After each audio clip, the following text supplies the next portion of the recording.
pessoas têm tido a preocupação, e uma preocupação até pertinente, né?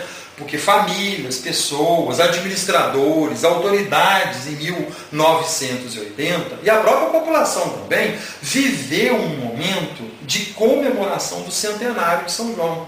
Isso não pode ser apagado. A história não pode apagar nenhum fato. Ela tem sim que olhar sobre os fatos e produzir sobre esses fatos. Então, eu quero dizer, como historiador, eu não sou autor da proposta, nem fui no passado também, mas eu louvo a proposta porque ela é legítima, ela é uma proposta nobre, né, no resgate histórico, como eu coloquei aqui como historiador. Mas as pessoas que participaram diretamente dessa atividade do centenário em 1980 e tudo, não precisam ficar desesperadas que aquilo vai ser desconsiderado, que isso esteja errado. Não tem erro nenhum nisso. Né? O município tem todo o direito, como teve naquele momento, e a visão que tem que se ter agora é o seguinte: houve a comemoração do centenário da terceira e derradeira criação que sustenta o município de São João de Nepomuceno até hoje. Claro que valeu, qualquer fato histórico tem que ser considerado. Principalmente porque esse fato em específico envolveu personalidades, envolveu a própria população. Um bairro foi inaugurado, planejado e inaugurado especificamente para essa comemoração. São trabalhadores, inclusive, que originalmente passaram a ocupar, são operários, né? Passaram a ocupar as casas originais desse bairro. Então, tudo isso tem que continuar sendo levado em consideração, tem que também ser relembrado, comemorado, né? Para não se perder essa referência. Agora, não se pode deixar as outras referências importantes também, ali do passado próximo ou um pouco mais distante, esquecidas. Tem que também ser lembradas, né? É o esforço do resgate histórico.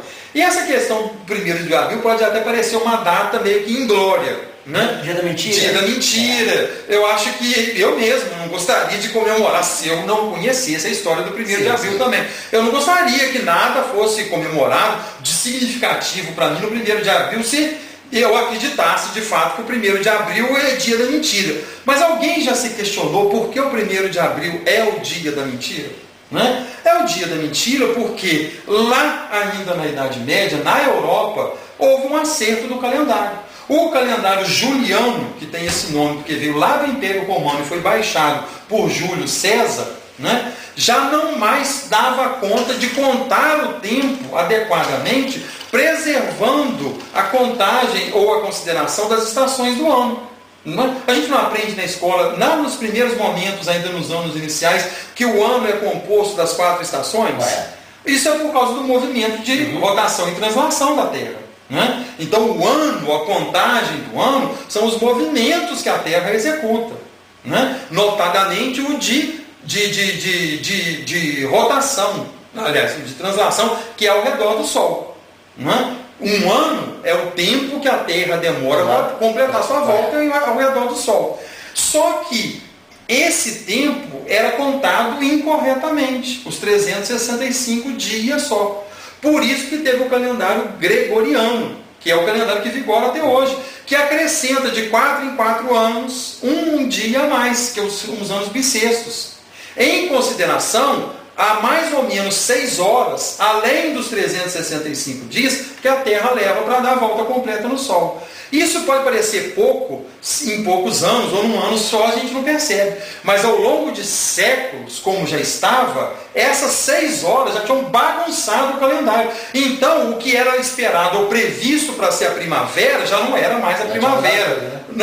As datas não coincidiam, isso atrapalhava a produção agrícola, né? Isso causava transtornos, porque ficava uma coisa assim, dita, não, é a estação do ano e tudo, mas não era mais. Então teve que fazer novos cálculos e foi proposto um novo calendário e baixado por uma bula papal do Papa Gregório, e por isso que ele tem o nome de gregoriano.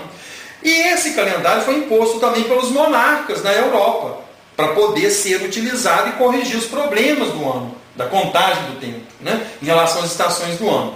E, na verdade, os anos nunca foram contados a partir de janeiro. Janeiro não era o primeiro ano, o primeiro mês do ano. Né? O primeiro mês do ano era março. Sempre foi na origem do nosso calendário. O primeiro dia do ano é o 1º de março. Só que já estava tão bagunçado que 2 meses tiveram que ser adiantados de um dia para o outro. Está fazendo aqui agora isso em São João, né? Está também acrescentando. Ela teve que tirar pular 2 meses adiante e ainda retirar quase que um mês inteiro. 28 dias foram retirados, né? Isso levou o calendário, naquele ano em que foi feita essa mudança de correção, como o primeiro dia do ano, para o 1º de abril. E aí as pessoas que foram forçadas a aceitar, que claro que houve resistência, né? Mas essa resistência foi vencida até pela própria necessidade que se estabeleceu e que corrigiu, já no primeiro ano, as estações, passou a tudo vigorar direitinho, né? As pessoas passaram a sentir isso. Mas como eles foram forçados no primeiro momento a aceitar aquilo obrigatoriamente, eles chamaram o 1º de abril de um dia da mentira. Por isso vem até os tempos atuais essa questão do dia 1º de abril ser o dia da mentira, né? Agora eu queria que alguém pudesse explicar também porque o mês de setembro, que é 7, sempre foi o 7º mês, é contado como 9, porque 2 meses foram adiantados, tiveram que se adiantar para corrigir. Então setembro é o mês 7, mas no nosso calendário atual é o 9, né? Outubro é o 8º, agora é o 10º. Então fica aí explicado, né, para as pessoas saberem o porquê que foi feita essa mudança, o acréscimo aí de 39 anos, e deixar bem claro, né, Cláudio, que São João não ficou mais velho, São João ficou mais experiente, né? Isso, deu 39 anos a mais de experiência. Eu queria agradecer a sua participação aqui com a gente. Muito obrigado pelas suas explicações, tá? Então, valeu. E quando tiver alguma dúvida assim, nós vamos procurar você. Nós estaremos sempre às ordens. E... Mas